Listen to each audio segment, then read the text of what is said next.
What's good, kings and queens? The final video to end this year off. The pound for pound best in boxing. From the lowest of weight classes all the way to the highest, because there is more than just 3 weight classes in this sport. My selection will be based on multi-division champs. If they are not a multi-division champ, how long have they dominated the division at top? I will not be including fighters who recently lost this year, so I apologize in advance to the Vasyl Lomachenko fans out there. That being said, let's start the video. Since this is not a top 10 list, Manny Pacquiao makes it in. Despite not fighting all of 2020 due to obvious reasons, I'm just going to review what he did in 2019. He beat Adrian Broner and a huge win against Keith Thurman for the real WBA title at the age of 40 years old, becoming a 4-time world champion in the welterweight division and the oldest welterweight champion in boxing history. Currently ranked at number 3 at welterweight. What's next for Pacquiao in the year 2021? You have a possible match with Errol Spence Jr. if the Crawford fight does not fall through. A fight with Crawford if bad blood with Bob Arum has subsided, or a fight within the WBA organization ranks. The WBA regular champion is Yordenis Ugas, interim champ Jamal James, and number 2 ranked Mikey Garcia, which that fight has been in talks and debates for quite some time. Pacquiao has quite a bit of options, so let's see what the future holds. I made a whole video on this guy's career. Go check it out. Kosei is a 3-division world champion. He won his first world title at the age of 19 years old with only 4 fights on his resume. Champ at a very young age with very little fights on his resume. It's pretty wild.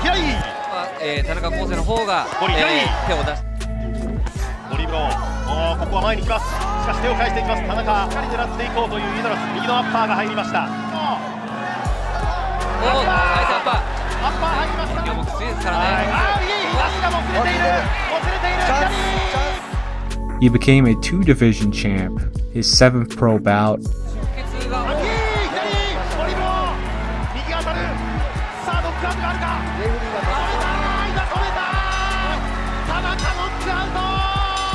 And then he tied up Vasyl Lomachenko's record to become champ in his 3rd weight class and his 12th pro bout and a Fight of the Year nominee.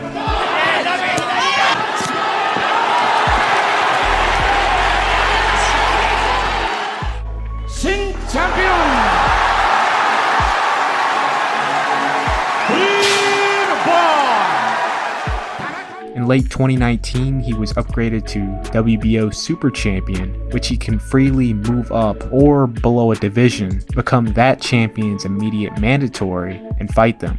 So he exercised that right to fight Japan's first 4-division world champion, Kazuto Ioka, which this fight is too close to call. If you don't know who Kazuto Ioka is, like I stated, Japan's first 4-division world champion. Absolutely amazing resume and one of the biggest names outside of Naoya Inoue. At a certain point, he was a bigger name than Inoue and was in position to finally take Koki Kameda's position as Japan's cash cow. And his super fight with Zhu Shimin at the end of 2017. All Shimin had to do was beat Sho Kimura. Kimura won, and Ioka, mentally devastated from the results and other personal issues, he retired from the sport of boxing. Thanks to Tom Loeffler at K2 Promotions bringing commercial success to the lower weight classes among Western audiences, causing a domino effect of fight fans noticing great fighters such as Francisco Estrada, Roman Gonzalez, Sosik Visai, Carlos Cuadras, and Naoya Inoue. That right there motivated Ioka to come out of retirement to show the world his talents.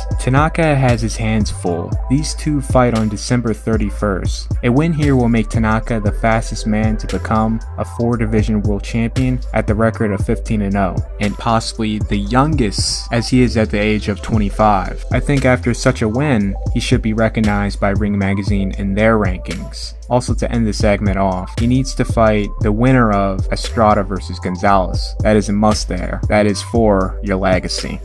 Gotta give credit where credit is due. To end 2019 off, Charlo avenged his first and only loss against Tony Harrison in the 11th round to regain his WBC junior middleweight title, late at junior middle. So what's next for Charlo? I would still like a fight against Jarrett Hurd Charlo being a multi-belt champion, he does have his duties to fulfill as champion by fighting his mandatory opponents, so he may have to fight these listed guys. Also, since Charlo does have all the belts except for one, he can try and go for the WBO title to become undisputed champion. The current WBO title holder is Patrick Teixeira. Call me being under a rock, but I honestly don't think not many people talk about Taylor. I scroll through Instagram and I only see 6 of the same fighters posted every day and oversaturated amounts of Mike Tyson posts. It's sites like that where people think boxing is dead because garbage boxing pages with hundreds and thousands of followers that are only in it for paid promotions, and the bulk of what is posted is the same regurgitated crap every day, like there's no talent outside the 6 names in the sport. Some of these pages only exist to later sell their page to the highest bidder, where the next owner who buys out the page will repeat the very same process. So anyways, Taylor went on a wicked spree beating top competition, a fair amount where he was the clear underdog in. Taylor fought in the junior welterweight tournament, cleaning house to become the WBA, IBF, and ring champion against Regis Prograis. The fight everyone wants to see is him against #1 ranked WBC and WBO champion Jose Ramirez. This will be for the undisputed junior welterweight title. I really hope this matchup happens in the near future. Beterbiev is undoubtedly pound for pound one of the hardest punchers in boxing. Besides a shoulder injury that had him out for a year, like former WBC mandatory Eleider Alvarez, Beterbiev was under the very same promotion that possibly purposely under-promoted and put their careers on the shelves, as they had special interest in another fighter within that promotion, which it seems like they protected. All speculation, but if you know more information, please write in the comments. Moving on, so he finally became champion in late 2017. In 2018, he signed to Top Rank, which very well was the best decision to make. His career once again put to a pause later that year due to a dispute with his former promoter, in which it was finally settled later in 2019, making Artur fully free to campaign under the Top Rank and ESPN banner. And to end the year off, he fought WBC and Ring Magazine champion Oleksandr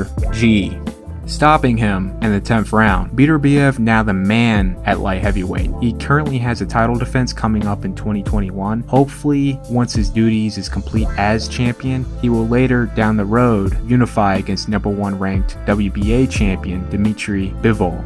Currently ranked at #1, Berchelt is one of the most dominant and feared champions in boxing. 37 wins, 1 loss with 33 knockouts. He is on a 6-fight knockout streak. Technically 5 because his recent fight was halted by the local government after the stoppage due to no commission present because of COVID-19 restrictions, rendering the fight a no contest. He has held the title since 2017, making a total 6 successful defenses. His next fight is against former featherweight champion, undefeated Oscar Valdez. This matchup has Fight of the Year written all over it. February 20th, mark your calendar because this is going to be a barn burner.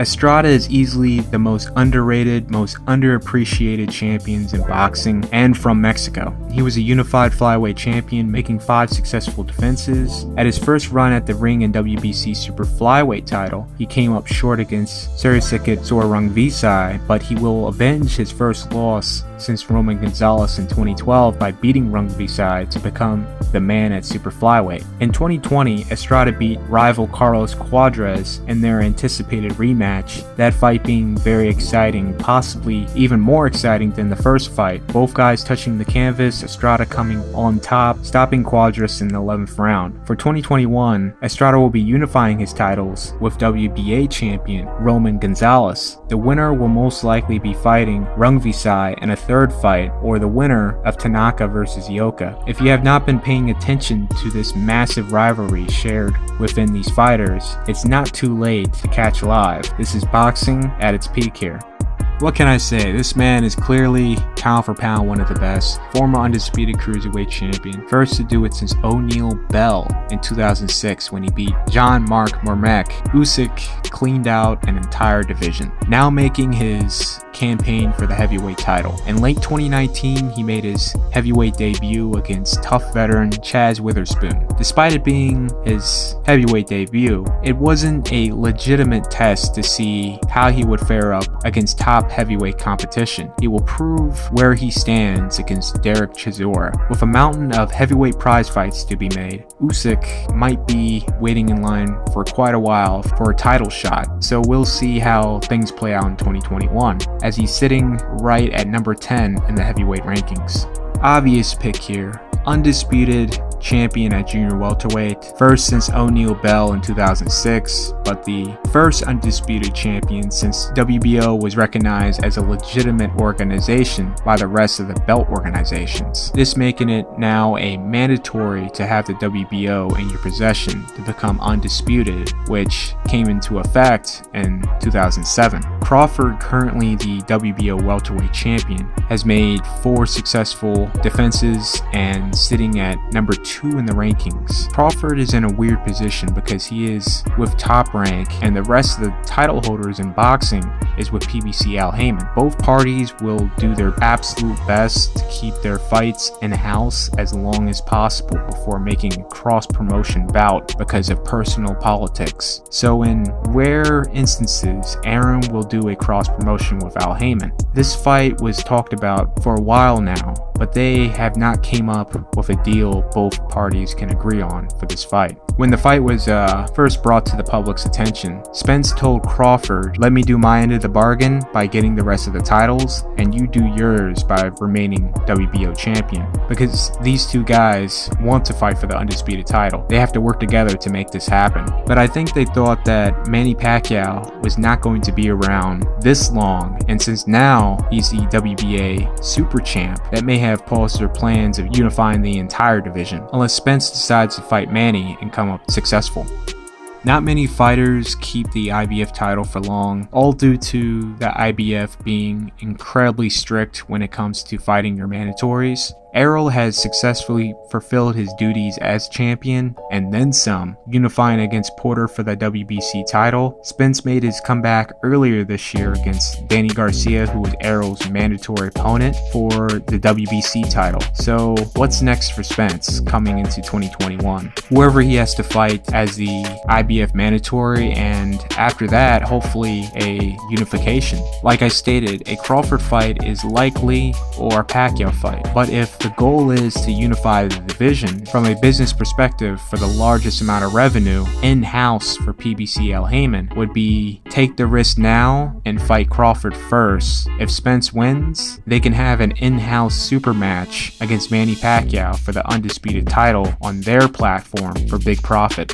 He is now recognized by Ring Magazine as number 2. First Japanese fighter I've ever seen make it that high. Also first Japanese fighter to make it on the front cover of Ring Magazine. He actually did twice. The second time around, Ring did a collaboration with legendary George Morikawa, most famously known for Hajime no Ippo, to illustrate that issue's cover. I'm almost positive Dougie Fisher had orchestrated all of this, so big props to Dougie. He made every Westerner and stateside Hajime no Ippo fans proud making this happen. That being said, Inoue won his first world title, his 6th pro bout. His 8th pro bout, he skipped a weight class entirely, and his first fight fought the number 1 ranked fighter at super flyweight, WBO champion Omar Narvaez, who was making his 12th title defense. Inoue blew him out in 2 rounds, which no one was able to do, not even a prime Nonito Donaire at bantamweight. Naoya would go on to make 7 defenses of the title till he moved up to bantamweight to gain his 3rd division title against Jamie McDonnell. Inoue entered the bantamweight tournament filled with the most talented fighters in the division to defeat them all and progress to the finals. The finals being between him and boxing great Nonito Donaire. Not many boxing matches are at the Saitama Super Arena, but when it is, it's huge. The fight was absolutely exciting. Inoue will win to become the Ring, IBF, and WBA champion. This fight was named Ring Magazine 2019 Fight of the Year. Inoue would have one fight this year, and he would come back to America and fight number 6 ranked Jason Maloney. Inoue would win by knockout in the 6th round. It's pretty crazy coming into the fight. Commentators seem skeptical of Inoue's skills, and once again, he has to prove himself to American audiences. What else does this dude gotta do to prove he's good? Love him, hate him, but you can't ignore him. Canelo Alvarez, 4-division world champion, 3-division Ring Magazine champion. He is currently holding both Ring Magazine and Super WBA titles in middleweight and at super middleweight, after just recently defeating the legitimate champion at that division, Callum Smith. I don't know what else to talk about with him besides who he will fight next. I think a fight with number 2 ranked Caleb Plant is likely to happen. As far as super middleweight fights go, that's if Plant acknowledges he is the B-side, in which the collapse of the original deal had to do with money, thus Canelo's previous handlers at that time exploring different options for May 2020. Saunders does have a belt, but there has been too many instances to get Saunders in the ring with Canelo. It's ridiculous. As early as scheduled for December 2016, and the one time it looked for certain the fight was happening, the fight gets canceled. If it does happen, I will be surprised. This matchup is as cursed as calling out Floyd Mayweather to a fight. At middleweight, you have a 3rd fight with Golovkin, Charlo, and Andre. Preferably, I would like to see a Charlo fight. Besides the TV network divide, I feel like this fight is much easier to be made than a fight with Andre due to bad previous history and fight deals. Go watch my Charlo Hurd preview video. I go in detail his history, as he was offered a career high twice to turn down and fight someone for far less, putting his career on the back burner for years to come. What do you guys want to see? Leave in the comments. And on top of that, this is the best pound for pound fighters in boxing. Be sure to like, share, and if you're new, subscribe. Thanks for all the support this year. Happy holidays, everyone. See you next year. I'm Alpha Sancho, and I'm out.